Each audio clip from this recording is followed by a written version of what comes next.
Assalamualaikum warahmatullahi wabarakatuh.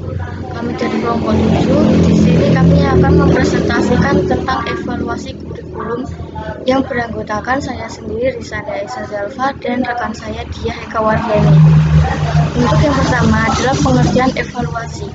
Evaluasi adalah suatu tindakan atau suatu proses yang direncanakan untuk memperoleh informasi tentang pencapaian suatu tujuan.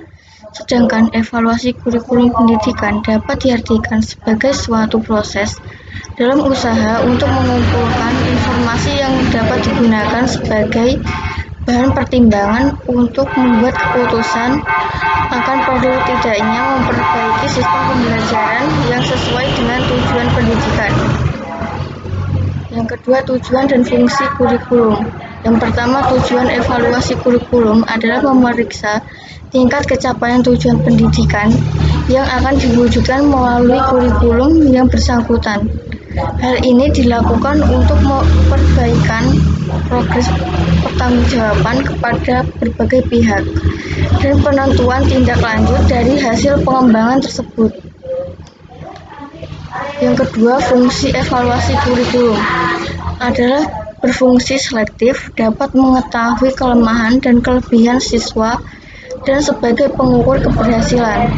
Selain itu, fungsi evaluasi kurikulum adalah alat untuk mengetahui tercapai atau tidaknya tujuan instruksional, umpan balik dari proses belajar mengajar, dasar dalam menyusun laporan, dan sebagai alat seleksi dan sebagai bahan informasi. Selanjutnya akan disampaikan oleh rekan saya, Dia.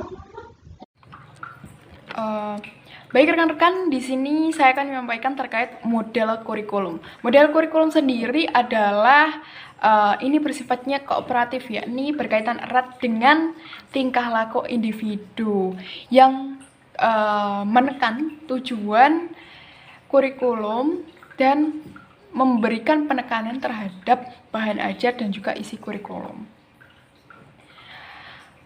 Model di sini ada model evaluasi kuantitatif dan juga model kualitatif.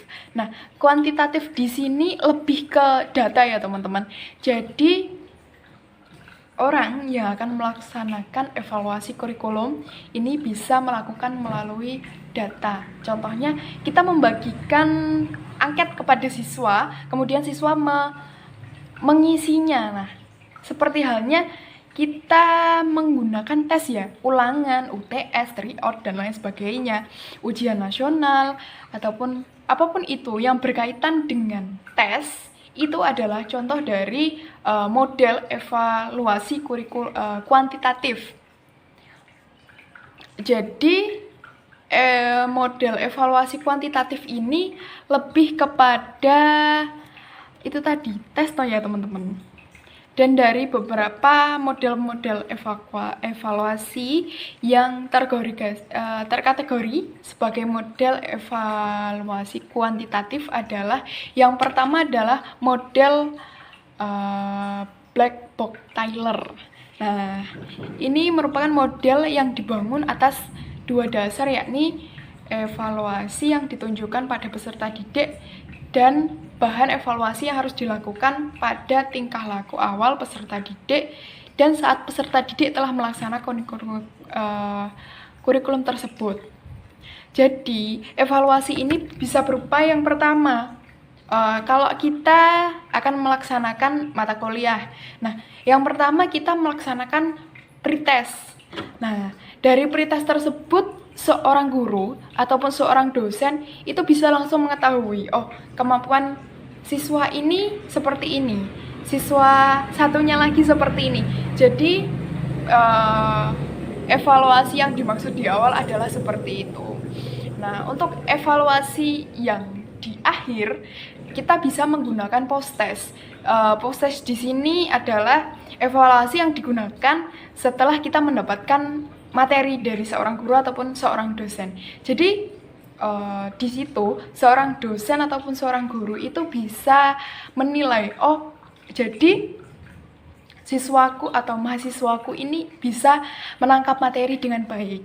bisa menyerap materi dengan baik, bisa memahaminya dengan baik. Tetapi jika belum berhasil seperti itu, seorang guru ataupun seorang dosen bisa langsung menyimpulkan bahwa oh, siswaku atau mahasiswaku ini belum bisa memahami materi yang didapatkannya dengan baik, seperti itu. Untuk model evaluasi kurikulum yang kedua adalah model evaluasi ekonomi mikro. Jadi, model evaluasi ekonomi mikro ini menggunakan pendekatan kuantitatif. Jadi, sebagaimana model kuantitatif lainnya, seorang evaluator yang menggunakan model evaluasi ekonomi mikro ini harus menggunakan pendekatan kuantitatif dan menggunakan data, teman-teman. Jadi, seorang evaluator ini harus bisa membandingkan, oh, program yang digunakan ini ternyata menggunakan dana yang minim, tetapi hasilnya bisa lebih baik daripada model kurikulum yang seperti ini, dananya banyak, ternyata tidak bisa memberikan dampak yang lebih baik daripada yang menggunakan dana yang sedikit. Jadi, model evaluasi ekonomi mikro ini adalah cara seorang evaluator untuk mengevaluasi menggunakan dana alokasi yang sudah disediakan, seperti itu. Jadi akan lebih baik apabila dana yang dikeluarkan lebih sedikit tetapi hasilnya lebih maksimal, seperti itu. Dan model evaluasi kurikulum yang ketiga adalah model evaluasi kualitatif. Jadi, adapun model evaluasi kualitatif selalu menempatkan proses pelaksanaan kurikulum sebagai fokus utama evaluasi. Jadi, dimensi kegiatan dan proses itu lebih mendapatkan perhatian dibandingkan awal dan juga akhir dari sebuah pembelajaran. Nah, terdapat 3 model evaluasi kualitatif. Yang pertama adalah model studi kasus. Model studi kasus ini merupakan model utama dalam evaluasi kualitatif. Jadi begini, teman-teman. Evaluasi model studi kasus memusatkan perhatiannya pada kegiatan pengembangan kurikulum di sebuah satuan pendidikan. Jadi unit tersebut dapat berupa satu sekolah ataupun satu kelas. Bahkan terdapat seorang guru atau kepala sekolah, adapun datanya yang juga akan berupa data kualitatif yang dianggap lebih memberikan makna dibanding data kuantitatif yang hanya memberikan penilaian pada awal dan juga hasil akhir, seperti itu. Namun jadi begini, model evaluasi kualitatif itu kan menggunakan proses ya, sedangkan kuantitatif adalah hasil akhir, seperti itu. Model evaluasi kualitatif itu tidak boleh menolak dengan mutlak hasil dari metode data yang diperoleh dari evaluasi kuantitatif. Jadi data dari kuantitatif itu sebagai bahan pertimbangan dari model evaluasi kualitatif tersebut, teman-teman. Kedua adalah model iluminatif. Iluminatif ini mendasarkan dirinya pada paradigma antropologi sosial. Jadi, model ini juga memberikan perhatian tidak hanya pada kelas, sekolah, ataupun di mana suatu inovasi kurikulum itu dilaksanakan, teman-teman. Jadi, terdapat 2 konsep dasar yang digunakan model ini. Yang pertama adalah sistem instruksi ataupun sistem instruksional. Di sini diartikan sebagai katalog, prospektus, dan laporan-laporan kependidikan yang secara khusus berisi berbagai macam rencana dan pernyataan yang resmi berhubungan dengan pengaturan suatu pengajaran. Dan yang kedua adalah lingkungan belajar. Jadi lingkungan belajar di sini berarti adalah lingkungan sosial dan juga psikologis dan materi di mana guru dan juga peserta didik ini berinteraksi. Dalam langkah pelaksanaannya, model evaluasi iluminatif itu memiliki 3 kegiatan. Kegiatan yang pertama adalah observasi. Observasi di sini merupakan kegiatan yang sangat penting karena dalam kegiatan observasi, evaluator dapat secara langsung mengamati apa yang terjadi kepada pendidikan tersebut. Jadi bisa jadi begini teman-teman. Pada saat kita sekolah SD ataupun SMP ataupun SMA, pasti ada pengawas dari dinas pendidikan yang datang ke sekolah kita. Nah, di situ pengawas tersebut mengamati bagaimana toh sistem pembelajaran di sekolah A itu berlangsung, bagaimana toh sistem di sekolah B itu berlangsung. Apakah sudah sesuai dengan tujuan dari pendidikan tersebut ataukah belum? Nah, itu adalah salah satu contoh dari langkah observasi. Langkah yang kedua adalah inquiry lanjutan. Dalam tahap inquiry lanjutan ini, evaluator tidak berpegang teguh terhadap temuannya dalam langkah pertama.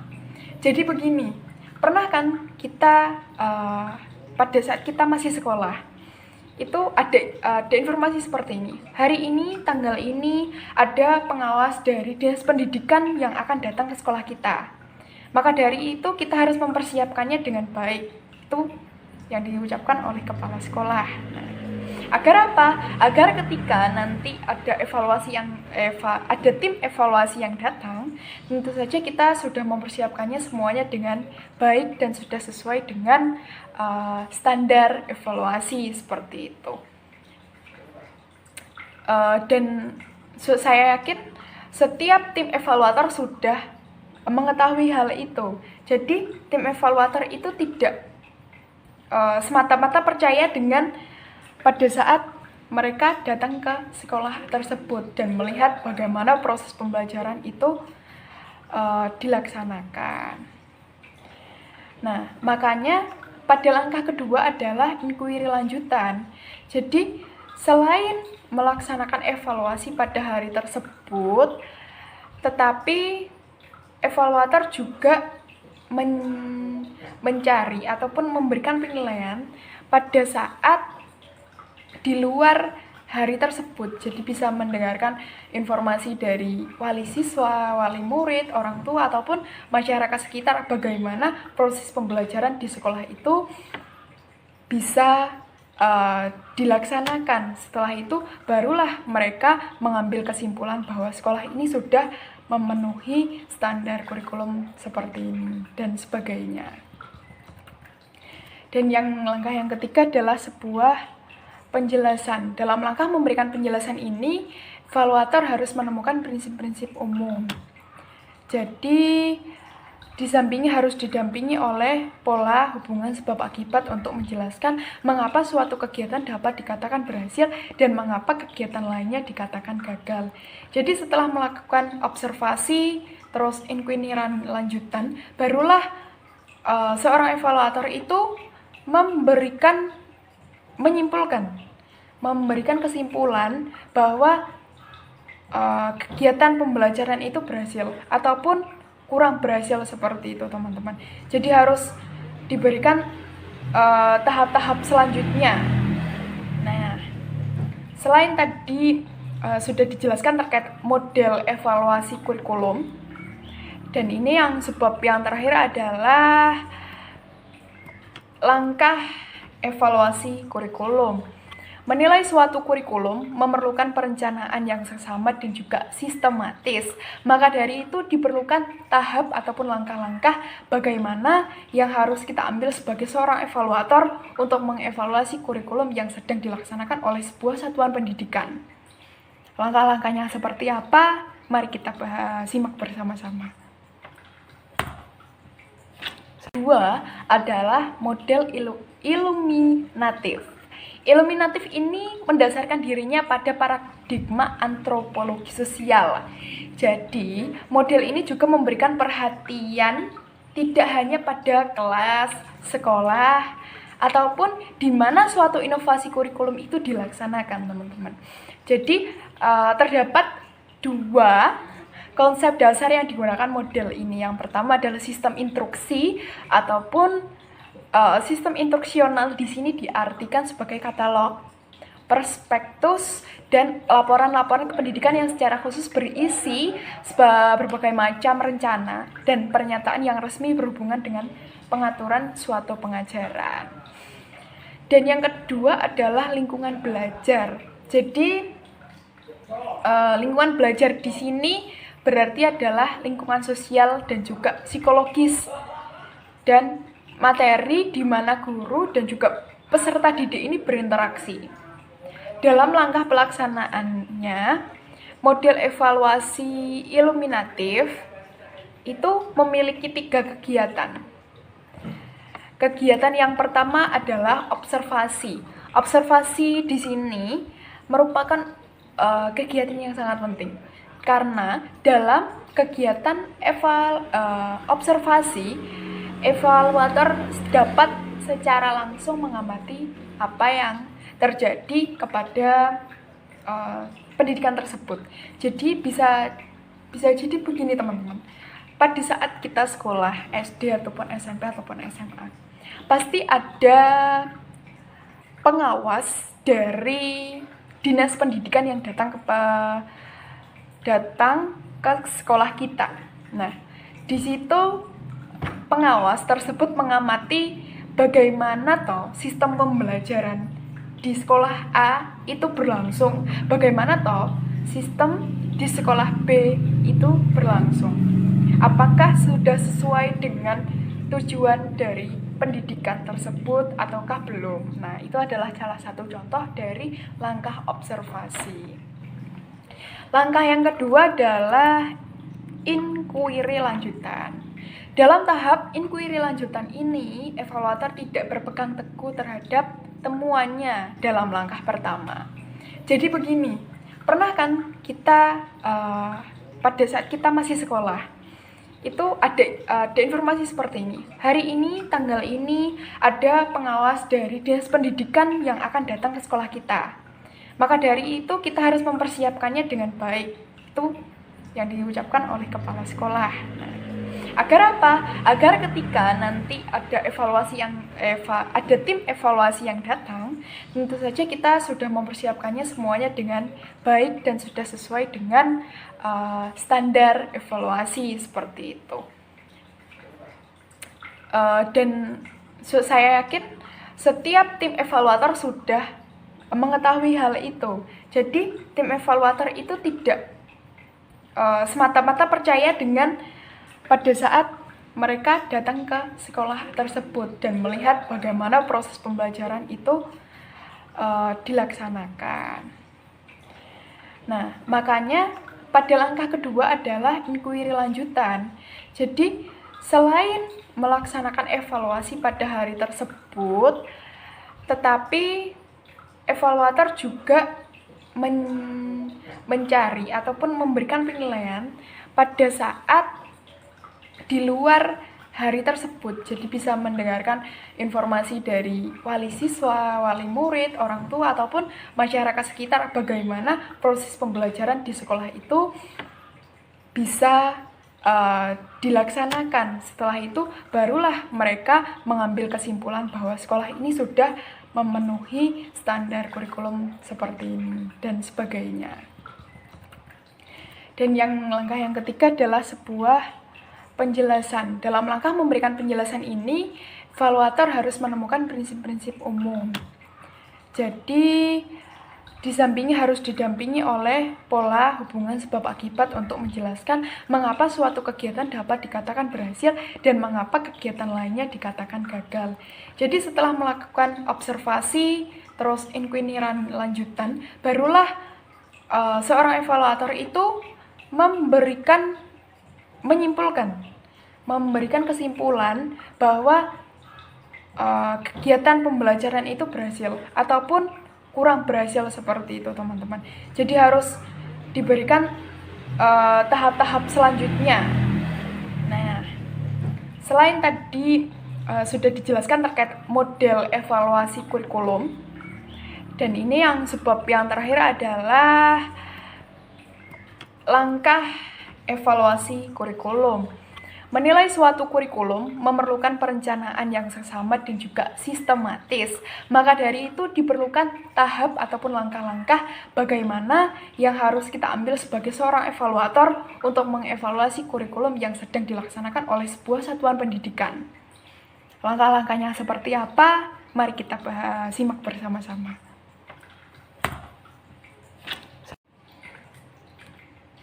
Langkah evaluasi kurikulum di sini ada 2 tahap, yakni tahap persiapan dan juga pelaksanaan.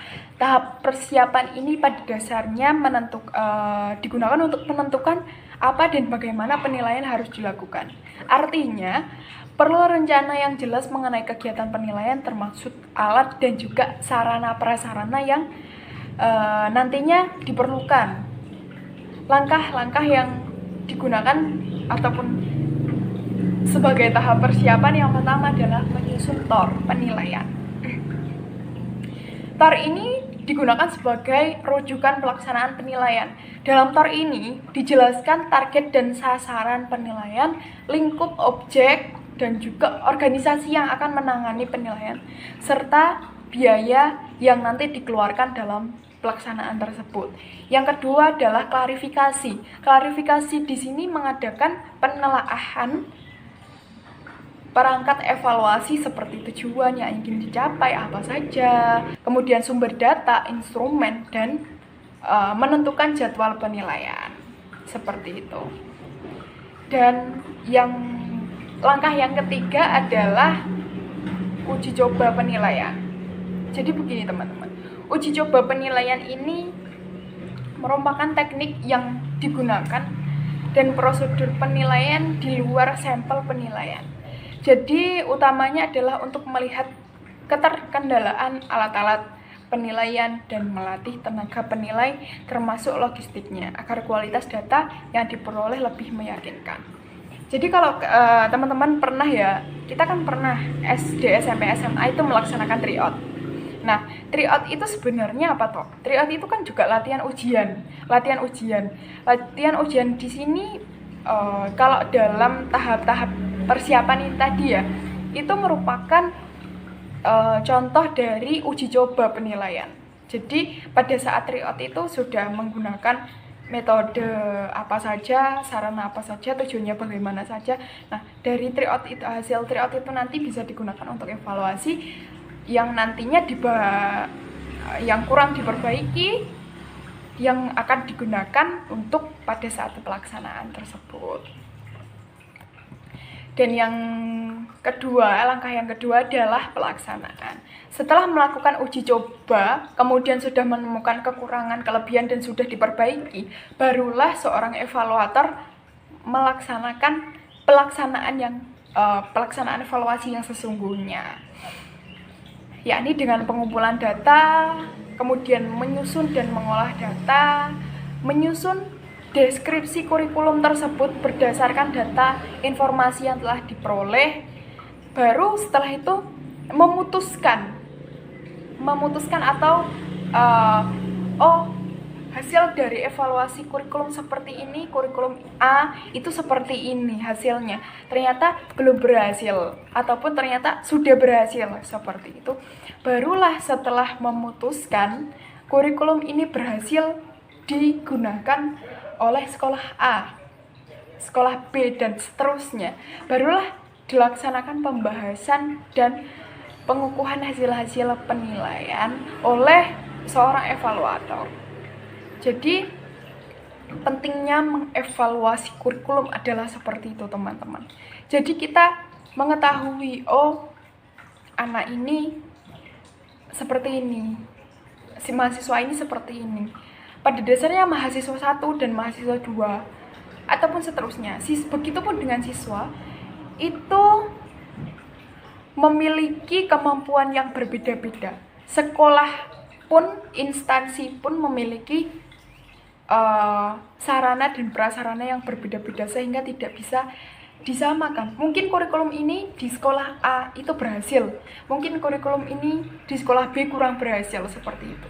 Dan itu adalah PR dari seorang evaluator kurikulum, yakni dari Dinas Pendidikan, Menteri Pendidikan, bagaimana langkah selanjutnya yang harus diambil untuk memperbaiki dan meningkatkan pendidikan di Indonesia agar tujuan pendidikan di Indonesia bisa tercapai. Mungkin itu yang saya sampaikan, ada kurang lebihnya mohon maaf.